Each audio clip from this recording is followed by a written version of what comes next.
Is Gen Alpha doomed? Generation Alpha is on track to be the dumbest generation yet. 70% of kids in America have a smartphone. Does social media negatively impact mental health? What are all those touchscreens doing to all those growing little brains? How many hours were you spending on your phone? Oh God, probably like 9.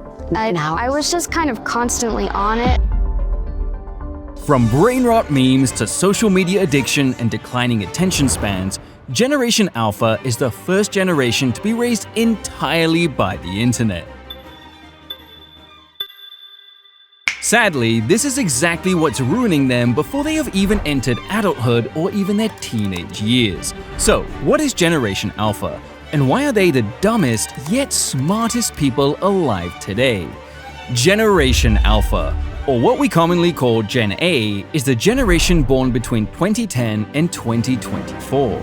This group consists of digital kids who were born with iPads and iPhones in their strollers.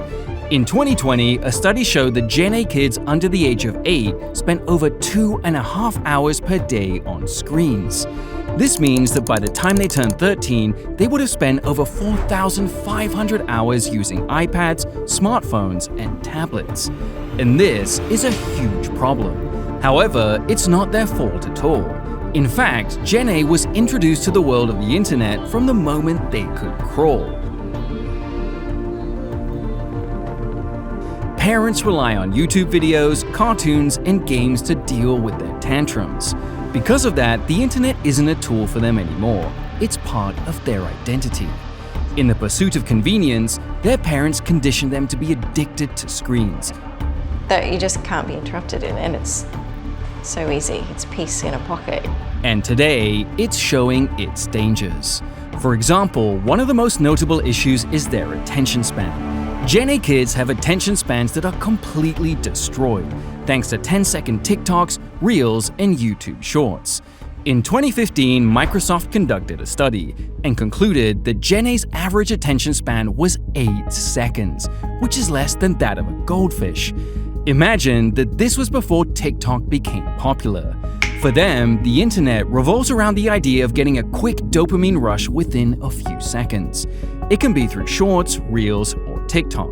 They're essentially the same thing anyway, all designed to keep the kids scrolling endlessly and feeding their brains sugar rush content at all times. The worrying part is that this lack of attention is directly affecting their futures. Many teachers have said that children barely sit through a 10-minute lecture. They have very, very poor attention spans, very poor focus. Critical thinking has been abolished because it requires mental effort, something that's just not cool enough for Gen A. Bro, imagine going to school, bro. I mean, I went for a few years, but that shit was trash. The Pew Research Center also conducted a survey that showed 58% of teachers were convinced that technology has only harmed students' attention spans and done no good for them. This goes to show that it's not just a phase, it's a foundational crack. But there are even deeper issues that Gen A has, and they don't even know it. You see, Instagram has become their mirror, Snapchat is their diary, and TikTok is their career ambition. Becoming an influencer, a streamer, or a content creator is all they can think of, because that's what they're seeing all day, every day. Of course, there's nothing wrong with choosing any of that as a career path. People are making a healthy living from these jobs, and that's great. However, that's not all that matters, especially for kids who are barely 14 years old. These influencers have indirectly forced them to think that likes, views, and digital approvals from other creators define their self-worth. Before they even grow facial hair, they dream of becoming popular content creators and influencers. And why wouldn't they? That is what has been fed to them for years now. Of course, they're gonna think that becoming an influencer is the best thing out there. Sadly, their immature and naive minds aren't developed enough to understand the dangers of this. In 2022, Morning Consult conducted a survey and found that 1 in 4 Gen Z members wanted to become influencers. This generation was born when the internet was barely a common household word. Imagine what the number would be like if this survey were conducted with Gen A subjects. Their heroes are YouTubers and TikTokers who love creating prank videos, dances, trends, and making brain rot jokes. Their entire worldview is shaped by popular guys like Logan Paul, IShowSpeed, Kai Cenat, and even Andrew Tate. These people, although masters of their own craft, aren't really the ideal role models for anybody, let alone kids. So, if they are influencing them, what kind of adults can we expect them to become? And that's just the tip of the iceberg. The internet and pop culture have had such a drastic impact on Gen A's mental health that even their humor is, well, not humor at all. It's utter nonsense, which mostly includes either screaming streamers like IShowSpeed, weird code words like Riz, Sigma Male, Ohio, Phantom Tax, and whatever other nonsensical words you can think of. Baby Gronk, OnlyFans models, and kids like Jack Doherty are their idols. And since they rely on recycled meme templates, viral TikTok sounds, and out-of-context edits for humor, that's all these kids are learning. And yes, it's as weird as it sounds. For example, in their weird little world, someone screaming "skibbity toilet" is a hysterical joke. A highly filtered and doctored video of some cartoon character dancing to KSI's latest song is peak humor for them. I mean, the list is never ending. But in the end, it all comes down to one reality.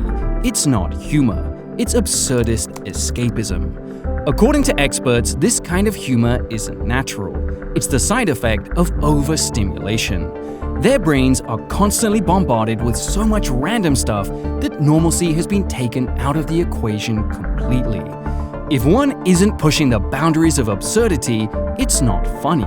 It's just bland content, which they have no interest in.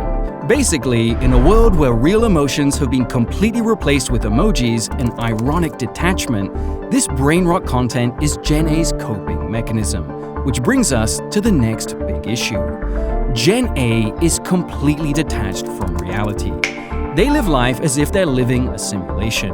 Minecraft, Roblox, and Fortnite are their playground, their home, and everything else. Discord and livestream chats are the extent of their social interactions. Even the ideas of beauty, fashion, and success are all engulfed in colorful filters, blurred aesthetics, and weird facial expressions. The problem is that none of this is even remotely close to reality. They are so dependent and addicted to this fake life, fake personas, and fake appearances that even a shred of reality leads to insecurity. They're uncomfortable in social settings, even if it's a party with their own friends. Why? Because they're not used to talking face to face, meeting outside, and having a proper day out. They prefer texts, hiding behind screens, and just living life in the internet bubble. Because of that, experts say that Gen A is at a high risk of crippling insecurity and social anxiety. They simply don't have enough exposure to the outside world to be comfortable with reality. And the list of dangers doesn't stop at insecurity and anxiety. According to a 2023 study in JAMA Pediatrics, children aged between 10 to 13 years who have access to more than 3 hours of social media per day are twice as likely to experience depression and anxiety. This means that we're not living with weird kids who have a broken sense of humor and no sense of reality. We're living with future adults who will have the highest rates of depression and anxiety. You see, Gen Alpha is growing up, but they're not maturing. They're emotionally underdeveloped because all of their emotions are expressed in online group chats. Real-life experiences are almost non-existent, and that has taken a toll on their mental health. Their views on real-life emotions are completely ignorant. Seriousness is uncool. Caring is cringe. Expressing love means you're a simp. Asking them to be mature means you're a boomer. It's all a game of one-word answers for them, or memes, or trends. For example, in 2024, a sick trend became viral on TikTok, where kids were pretending to mourn celebrities they had never heard of. They cried, posted sad stories, and made weird cameos, just to express that they were heartbroken. Heartbroken at the death of celebrities who they never even knew. Similarly, another trend had children romanticizing mental illnesses like depression, depression, ADHD, and much more, just for views. And of course, these kids jumped on the trend like it was a mandatory thing to do. This is exactly what happens when an entire generation has been given just one lesson. Everything is content. The list of what the internet has done to Gen A is so long that it would take hours, if not days, to explain. But since we're all living in the same world, we know everything that is happening around us. I mean, we're seeing it with our own eyes. The question is, what is going to happen in the next 10 years? Just imagine a world where we have millions of adults who have the attention spans less than that of a goldfish. Adults who crave online validation from strangers, rely on memes, and have absolutely no emotions. Where will society go when this generation grows up to become future leaders, teachers, and role models? The thought of this becoming a societal reality is scary enough. But thankfully, it's not too late just yet. It's actually reversible, although with some really harsh measures, at least for Gen A. You can't play this game unless Mum pops in the code, the security code. Is that a good thing or a bad thing? Bad thing. For instance, parents need to step up and promote offline activities in their young children. Sports, clubs, friendships, or just cycling in the street like every child used to a few years ago.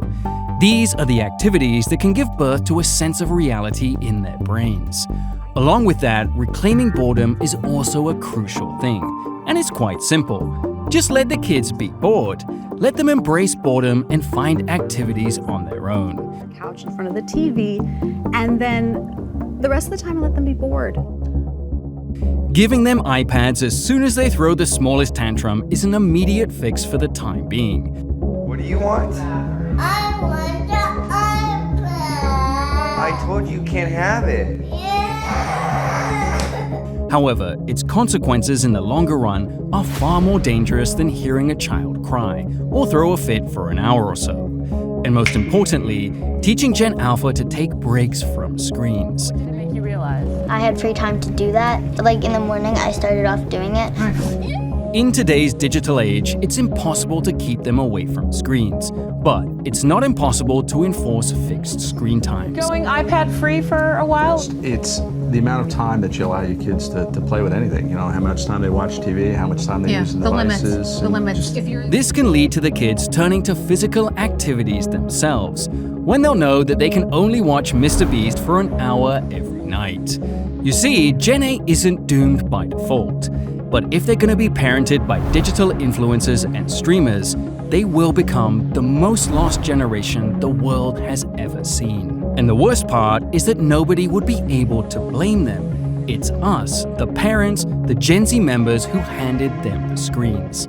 And we're the ones that are going to be blamed. I think the millennials raising this generation are trying to overcorrect the way they were raised. It feels like a lot of these parents are trying to find an easy way out of parenting, so they handed their kids iPads to make them shut up, and blamed their socially inept child's disrespectful behavior on teachers not understanding. So the question is, are you willing to take the blame for detaching your kid from reality? Or are you ready to fix what needs to be fixed?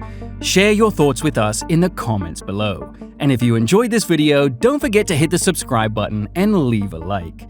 Thanks for watching, and I'll see you in the next one.